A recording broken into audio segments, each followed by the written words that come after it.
ఏ జీవి ఏంటమ్మా అలా పాతేశారు? మా వైజాగ్ బీచ్ లో లోపల ఇసుక లోపల ఇలా ఏంటమ్మా?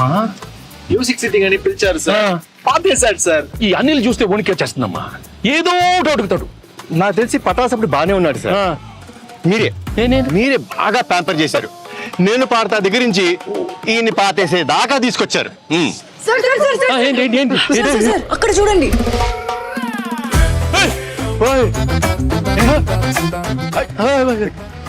అనిల్ ఏంటి అనిల్ ఈ కత్తి? కత్తి లాంటి ప్రమోషన్ చేస్తున్నానని ఫ్యాన్స్ నా చేతిలో కత్తి పెట్టి ఈ తలపాగా పెట్టి కాన్సెప్ట్ కింగ్ అని ఒక బిరుదు ఇచ్చారు సార్.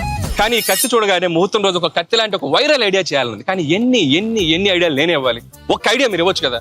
కత్తి లాంటి ఐడియా ఇస్తానమ్మా. అప్పుడు కత్తి మీ చేతిలో ఉండాలి sir. Can I know that idea sir? I want to, I am very curious. All the best. You want ideas? Yes, come on. Yeah, nice idea.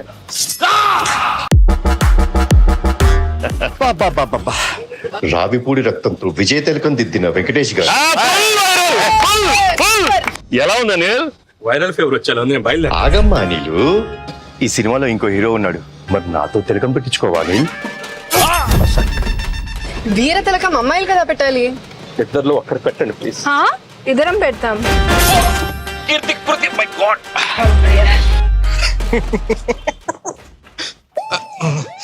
బాగా ఎంజాయ్ చేస్తున్నట్టున్నా. జీవి గారు బ్రేక్ఫాస్ట్. వద్దురా, నా కడుపు నిండిపోయింది. ఎంత రాయలసీమ బ్యాక్ డ్రాప్ అయితే మాత్రం మరీ అంత రక్తపాతం అవసరమా? మనది ఫ్యామిలీ బ్యాక్ డ్రాప్ ప్లీజ్.